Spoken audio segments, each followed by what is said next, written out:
Fala galera, beleza? Aqui é o Gustavo, espero que todos estejam bem. Vamos dar sequência à leitura do livro de Provérbios na Bíblia de Estudo Max Lucado. Deixa eu ver aqui, qual que é o capítulo que eu parei. Hoje, capítulo 4 e 5. Tá? Tem uma nota no meio aqui, eu vou aproveitar para fazer também.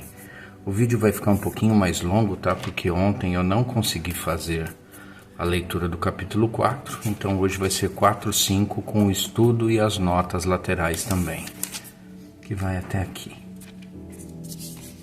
E vamos lá.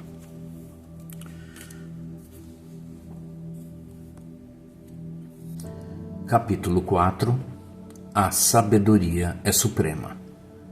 Ouçam, meus filhos, a instrução de um pai. Estejam atentos e obterão discernimento. O ensino que ofereço a vocês é bom, por isso não abandonem a minha instrução.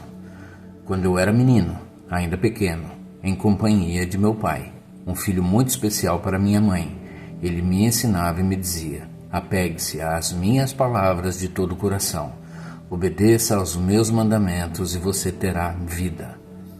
Procure obter sabedoria e entendimento. Não se esqueça das minhas palavras, nem delas se afaste.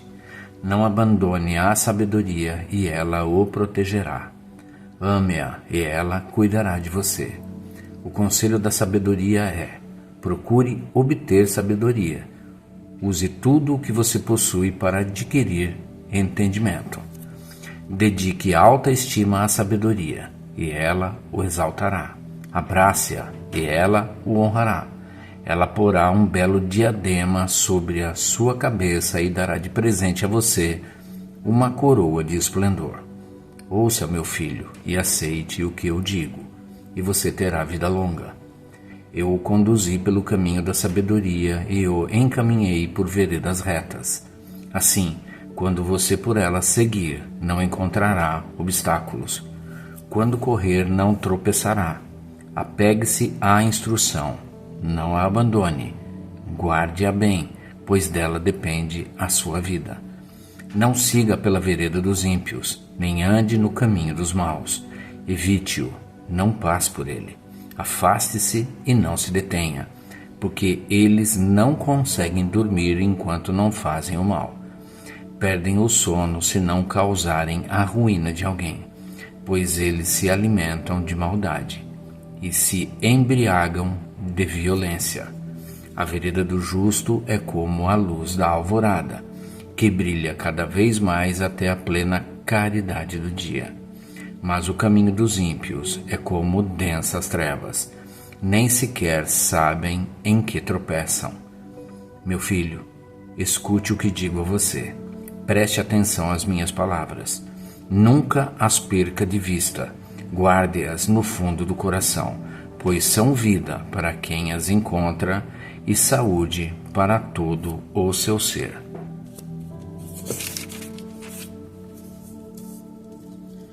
Acima de tudo, guarde o seu coração, pois dele depende toda a sua vida. Afaste-se da sua boca as palavras perversas. Fique longe dos seus lábios a maldade. Olhe sempre para a frente. Mantenha o olhar fixo no que está adiante de você. Veja bem por onde anda, e os seus passos serão seguros. Não se desvie nem para a direita nem para a esquerda. Afaste os seus pés da maldade. Capítulo 5. Advertência contra o adultério. Meu filho, dê atenção à minha sabedoria. Incline os ouvidos para perceber o meu discernimento. Assim você manterá o bom senso, e os seus lábios guardarão o conhecimento, pois os lábios da mulher imoral destilam mel. Sua voz é mais suave que o azeite, mas no final é amarga como fel, afiada como uma espada de 2 gumes. Os seus pés descem para a morte. Os seus passos conduzem diretamente para a sepultura. Ela nem percebe que anda por caminhos tortuosos e não enxerga a vereda da vida. Agora, então, meu filho, ouça-me. Não se desvie das minhas palavras. Fique longe dessa mulher. Não se aproxime da porta de sua casa, para que você não entregue aos outros o seu vigor, nem a sua vida a algum homem cruel, para que estranhos não se fartem do seu trabalho e outros não se enriqueçam à custa do seu esforço. No final da vida você gemerá, com sua carne e seu corpo desgastados. Você dirá: como odiei a disciplina, como o meu coração rejeitou a repreensão. Não ouvi os meus mestres, nem escutei os que me ensinavam. Cheguei à beira da ruína completa, à vista de toda a comunidade. Beba das águas da sua cisterna, das águas que brotam do seu próprio poço. Por que deixar que as suas fontes transbordem pelas ruas e os seus ribeiros pelas praças? Que elas sejam exclusivamente suas, nunca repartidas com estranhos. Seja bendita a sua fonte. Alegre-se com a esposa da sua juventude, gazela amorosa, corça graciosa, que os seios de sua esposa sempre o fartem de prazer e sempre o embriaguem os carinhos dela. Porque, meu filho, ser desencaminhado pela mulher imoral? Por que abraçar o seio de uma leviana? O Senhor vê os caminhos do homem e examina todos os seus passos. As maldades do ímpio o prendem. Ele se torna prisioneiro das cordas do seu pecado. Certamente morrerá por falta de disciplina. Andará cambaleando por causa da sua insensatez.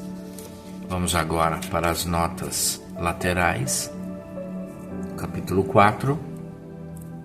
Lições para a vida. Localize-se. O autor enfatizou que a sabedoria de Deus tem sido testada ao longo de sucessivas gerações. Essas verdades testadas pelo tempo podem ajudar todos a evitar o mal. Observe, ouvir e seguir o conselho de um pai sábio ajuda os filhos a aprenderem como agir. Medite. O colete sacerdotal surgiu na época das peregrinações pelo deserto. Moisés deu o primeiro de presente para o sacerdote Arão. Era uma veste com adornos, feita de linho branco, trabalhada com fios de ouro e fios de tecidos azul, roxo e vermelho. Um peitoral sustentando 12 pedras preciosas adornava a veste. O peitoral tinha 1 ou 2, talvez 3 diamantes brilhantes ou pedras semelhantes a diamantes. Essas pedras tinham os nomes Urim e Tumim. Ninguém sabe o significado exato dos termos, mas luz e perfeição lhe deram a lista de sugestões. Deus revela sua vontade aos sacerdotes por meio dessas pedras? Como? Escritores antigos sugeriram vários métodos. As pedras brilhavam quando a resposta de Deus era positiva. Tinham letras que se moviam e se juntavam para formar uma resposta. Eram objetos sagrados usados para a sorte que, uma vez lançados, revelariam uma resposta. Embora especulemos sobre a técnica, não precisamos adivinhar o valor. Você não cuidaria de tal ferramenta? Quando se via diante de uma escolha complicada, Davi podia, com o coração reverente, fazer um pedido e Deus lhe respondia.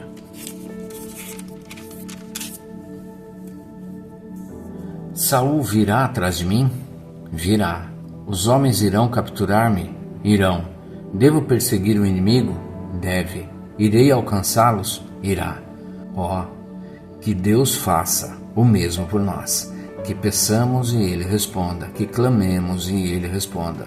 Você não adoraria ter um colete sacerdotal? Quem diz que você não tem? Deus não mudou. Ele ainda nos promete ser nosso guia. O Senhor diz: eu o instruirei e o ensinarei no caminho que você deve seguir. Eu o aconselharei e cuidarei de você. Salmos 32:8. Reconheça o Senhor em todos os seus caminhos, e Ele endireitará as suas veredas. Provérbios 3:6. Aplique. Alguma vez você já leu sobre diferentes pensadores ou filósofos? Percebeu que as ideias deles parecem ficar antiquadas depois de alguns anos? A sabedoria de Deus não. Torne sua mais alta prioridade viver de acordo com a palavra de Deus. Leia-a, memorize-a, pense nela com frequência e deixe-a mudar sua vida todos os dias. Agora vamos...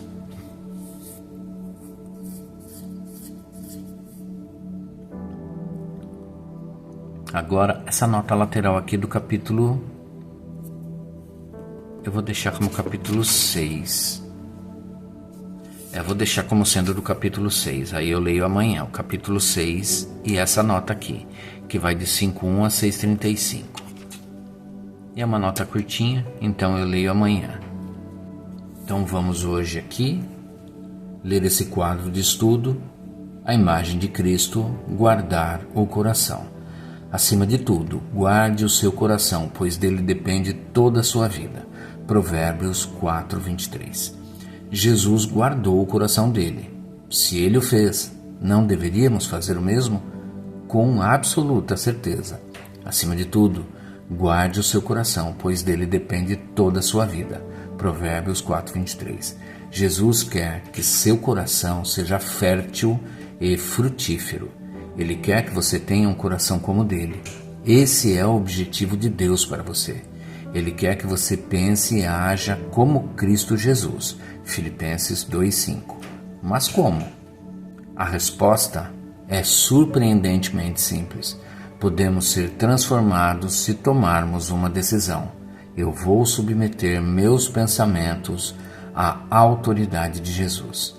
É fácil passar por cima da importante reivindicação feita por Cristo na conclusão do Evangelho de Mateus. Foi-me dada toda a autoridade nos céus e na terra. 28:18. Jesus afirma ser o chefe, o dono, o comandante supremo do céu e da terra. Ele tem a palavra final sobre tudo, especialmente de nossos pensamentos. Ele possui mais autoridade, por exemplo, do que seus pais. Talvez seus pais digam que você não tem valor, mas Jesus diz que você é precioso e ele tem autoridade sobre seus pais. Ele possui mais autoridade sobre você do que você mesmo. Provavelmente você diga a si mesmo que é muito mal para que possa ser perdoado. Mas Jesus tem uma opinião diferente. Se der a ele autoridade sobre sua mente, então seus pensamentos de culpa não serão mais permitidos. Jesus também tem autoridade sobre suas ideias. Suponha que você tenha a ideia de roubar uma mercearia. Jesus, contudo, deixou claro que roubar é errado. Se você já entregou a ele a autoridade sobre seus planos, então o plano de roubar não tem mais permissão de permanecer em seus pensamentos. Entende o que quero dizer quando falo em autoridade? Para que tenhamos um coração puro, devemos obrigatoriamente submeter todos os nossos pensamentos à autoridade de Cristo. Se estivermos dispostos a fazê-lo, Ele nos transformará para que sejamos como Ele.